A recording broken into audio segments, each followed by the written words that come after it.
Assalamualaikum warahmatullahi wabarakatuh. Selamat pagi sobat trader semuanya dimanapun saat ini Anda berada. Jumpa lagi dengan Wijaya Trading di pagi hari ini, Jumat 25 Juli 2025. Seperti biasa kita akan kembali untuk memetakan untuk satu hari ke depan di beberapa instrumen utama. Yang pertama nanti kita akan analisis di XAU USD, bagaimana dinamika hingga saat ini. Kemudian kita juga nanti sedikit akan mengulas terkait dengan kondisi fundamental ya. Sekalipun tidak terlalu berpengaruh signifikan untuk trading harian, minimal ada petunjuk, minimal ada informasi yang bisa kita kumpulkan untuk mengambil keputusan yang lebih berhati-hati ya. Baik, untuk hari ini untuk di chartnya nanti kita akan coba juga menganalisis secara teknikal, secara price action, dan kita juga bisa membandingkan dengan beberapa indikator dasar. Mungkin ada sebagian teman yang menggunakan indikator-indikator itu, silahkan juga dipakai kalau itu bisa membantu memberikan pandangan sehingga nanti lebih akurat di dalam menempatkan entry kita. Baik, sebelum kita melanjutkan untuk analisis secara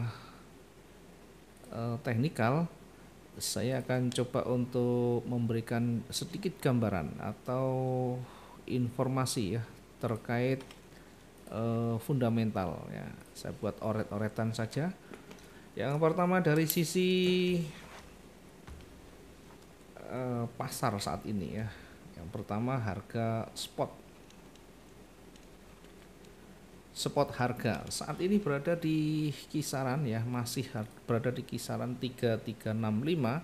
Nanti kita perkirakan masih akan berada di kisaran 3365, kemudian 3352 di awal, mungkin akan bergerak di antara itu ya, di antara 3365 hingga 33 ya, kita perkirakan dulu di 3352 di awal akan bergerak di kisaran ini ya. Kondisi harga saat ini yang 2 hari terakhir sempat melemah, sempat jatuh untuk emas ya, dipengaruhi oleh tekanan mingguan yang dari beberapa hari sebelumnya ya.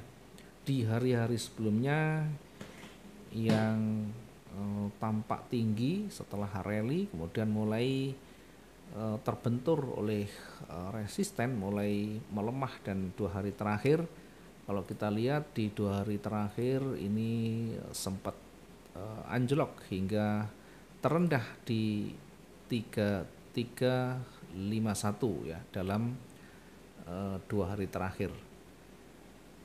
Nah, apa yang bisa kita ambil satu pelajaran di sana ya, tentunya kita nanti tetap memperhatikan dari sisi fundamental. Adakah yang signifikan yang bisa mempengaruhi?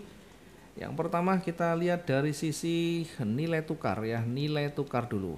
Nilai tukar untuk US dollar ya, dan data makroekonominya ya, penguatan US dollar didorong oleh data retail sales yang beberapa kemarin naik hingga di 0,6%, dan klaim pengangguran yang rendah di 221.000 tentu mengurangi ekspektasi pemangkasan suku bunga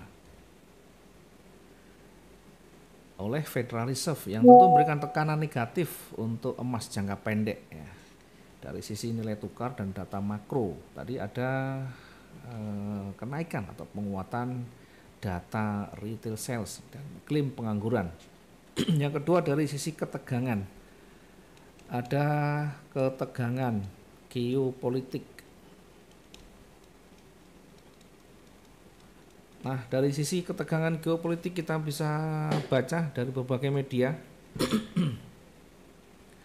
termasuk konflik regionalnya ya, yang memicu permintaan safe haven untuk emas, sekalipun intensitasnya masih sedikit mereda, ya, tetap momentum safe haven ini masih menjadi pilihan ya.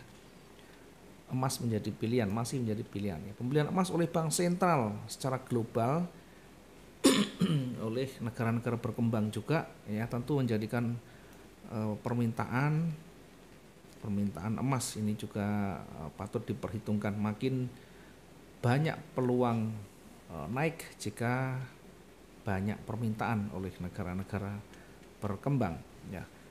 Termasuk kalau kita lihat China dan India yang banyak memborong emas secara fisik. Yang ketiga dari sisi inflasi, ya, inflasi dan kebijakan moneter kita bisa baca dari berbagai media juga informasi yang ada ya dari inflasi global dan kepercayaan terhadap emas sebagai nilai lindung masih tetap relevan meskipun inflasi ya sempat sedikit turun ya. Emas masih bergerak naik ya karena akumulasi dari bank sentral dan kekhawatiran jangka panjang yang masih tinggi tentunya. Dari perkiraan juga para analis ya menghadapi kondisi yang saat ini ya, kebijakan moneter Fed dan lainnya ya, tentunya nanti bisa sangat mempengaruhi ya. Diperkirakan emas masih tetap bergerak naik. Kemudian dari permintaan China yang kita lihat, kita dengar berita belum lama ini juga di semester pertama 2025 China sempat memborong emas. Namun demikian karena kebutuhan emas di China juga sedikit mengalami penurunan ya, pembelian batangan emas di China ya ini tetap mengalami sedikit kenaikan ya,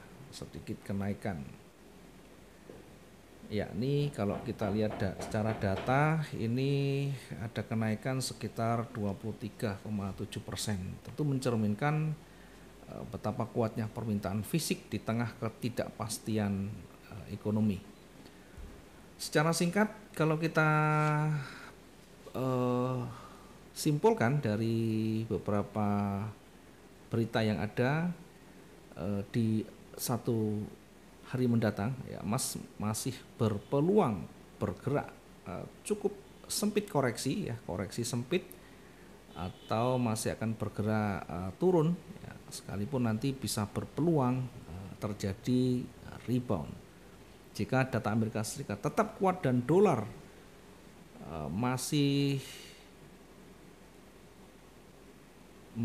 dolar jika masih menguat maka emas bisa terkoreksi. Namun demikian gejolak global pembelian emas oleh bank sentral bisa menjadi trigger untuk kenaikan harga lagi.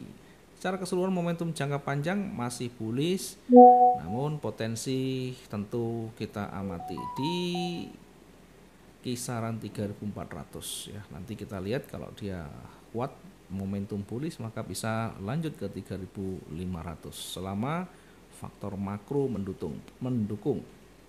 Perlu diwaspadai nanti data ekonomi yang komentar The Fed atau bank sentral termasuk geopolitik dan eskalasinya kalau nanti ada perkembangan terbaru. Nah, itu saja kira-kira untuk komentar singkat saya terkait dengan isu global saat ini. Nah dari sisi teknikal, kalau kita lihat dari sisi teknikal saat ini masih dominan oleh bearish ya. Saat ini dominan oleh bearish. Kita bisa lihat di time frame daily. Di time frame daily masih didominasi oleh bearish. Kemudian yang kemarin ada sedikit rejeksi, ya ada sedikit rejeksi. Kita lihat coba di H4, di time frame H4 ini masih bimbang di area supportnya di sini ya. Di area supportnya masih bimbang. Kemudian kita masih bersabar nanti menunggu apakah ini akan break atau rebound ke atas.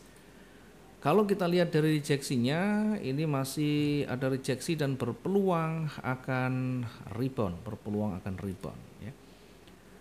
Kita lihat di time frame H1 ya, di time frame H1 kita akan coba untuk membuat satu garisnya dulu. Oke, tadi kita sempat buat garis supportnya. Kemudian kalau kita tarik satu retracement masih berada dekat-dekat dengan area retracement dan koreksi, maka kalau saya tarik garis secara umum ini akan kira-kira seperti ini. Nah, kemudian bergerak naik kecil, ini masih berada di kisaran di sini, sehingga nanti kita akan menguji di area di situ, area yang betul-betul banyak penolakan ya. Ini area yang masih krusial, lewat di antara itu akan berpeluang akan kembali lebih kuat. Nah, pertama kita perkirakan akan terkoreksi kecil dulu, kalau nanti tembus di warna kuning ke bawah kan seperti itu, kemudian retest lagi dan kembali bergerak turun. Nah, kira-kira seperti ini, bisa nanti sampai di area di sini.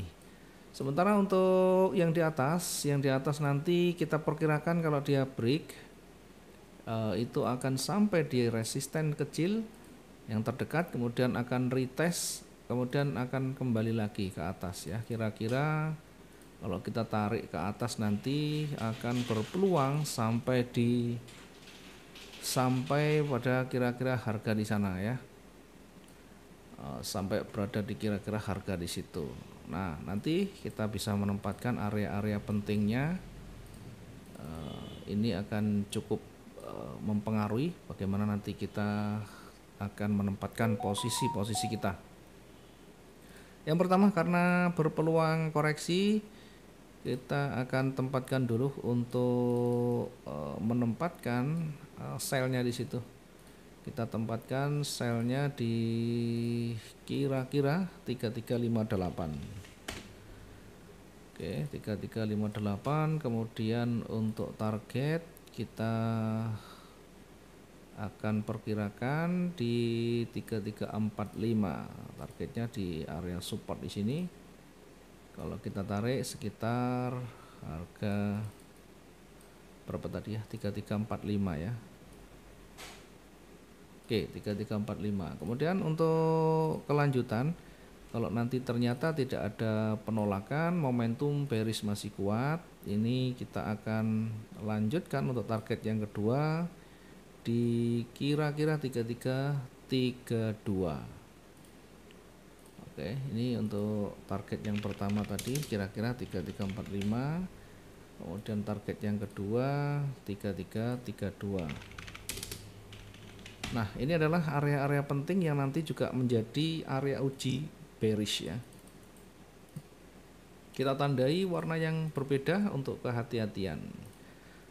Biasa kita gunakan untuk menguji kekuatan bearish. Ini ada dua area support ini sekaligus nanti menguji kekuatan bearishnya. Untuk area jenuh jual kita perkirakan nanti 3312. Area jenuh jualnya kita perkirakan di 3312. Nah, mungkin sebelum kita masuk ke sana, kita coba flashback sebentar. Kita coba lihat di beberapa indikator dasar. Yang pertama kita lihat dari RSI-nya. RSI-nya ini masih berada di antara 30-70 dan mengarah ke bawah. Masih berarti artinya masih berpeluang turun. Kemudian dari moving average, convergent divergent-nya berada di bawah garis 0 dan masih cukup tebal. Artinya masih cukup tebal untuk warna merahnya, itu artinya masih berpeluang akan bergerak turun. Termasuk yang di atas ini ya, hampir-hampir sama ya. ini berada di bawah titik nol dan masih merah, itu artinya masih berpeluang bergerak turun. Nah, informasi yang kita dapatkan dari beberapa data ini tentu kita juga padukan dengan nanti price action yang ada. Dari beberapa indikator itu masih mengindikasikan warna merah, itu artinya masih berpeluang kembali bergerak turun. Nah, kita proyeksikan kira-kira seperti ini. Untuk nanti tidak mampu dia break di warna kuning bawah, sebaliknya dia tentu akan berbalik. Sehingga kalau kita mungkin punya posisi yang belum sampai tersentuh di target, nah, kemudian mulai ada momentum bullish, mulai terbentuk kekuatan yang signifikan, maka segera kita lihat lagi dan kita bandingkan apakah punya pengaruh signifikan terhadap pergerakan sebelumnya. Kalau ada pengaruh maka kita tinggalkan, kita ikuti tren yang ada. Posisi buy kita tempatkan di kisaran berapa ini ya, di 3378. Kita cek jaraknya terlalu jauh ternyata, sehingga kita menempatkan di 3374 ya. Untuk posisi buy-nya kita tempatkan di 3374 poin sekian. Untuk target terdekat kita ambil support yang terdekat juga. Ternyata kita menempatkan di 3388 ya. 3388 untuk target pertama. Target yang kedua berada di warna kuning di sana ya. Kalau kita tarik sisi sebelah kiri tadi juga ada resisten, jadi kita ambil di situ. Ini untuk target yang terdekat di 3388. 3388, kemudian target yang kedua kita tempatkan di 3403 poin sekian ya. Untuk area jenuh maksimal, untuk area jenuh beli hari ini kita perkirakan di 3430, area jenuh beli di 3430 poin sekian. Oke, silakan nanti ditandai, silakan nanti diuji di area-area yang penting ini. Tentu sesuaikan dengan kapasitas kemampuan kita untuk menganalisis dan menempatkan posisi sesuai dengan keyakinan kita. Mudah-mudahan kita bisa mendapatkan peluang terbaiknya hari ini, bisa maksimum. Terima kasih. Kita ketemu di pekan depan. Selamat pagi. Assalamualaikum warahmatullahi wabarakatuh. Salam profit 2 arah.